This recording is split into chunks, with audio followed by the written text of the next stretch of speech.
Hi everyone, my name is Cindy and I'm going to show you the 1997 Barbie Folding Pretty House Kitchen 67554-92 accessories. I don't have any of the appliances, just quite a few of the accessories. So here we go. The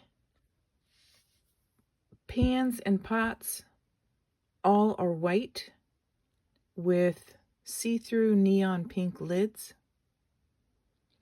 It includes a chrome silver shiny tea kettle,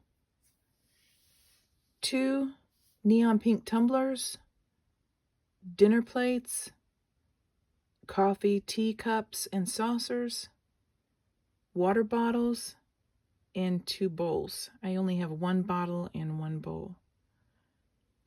I'm missing some of the food, but the food I do have is lettuce, cauliflower, and a set of peppers, green peppers, as well as the Wonder Bread.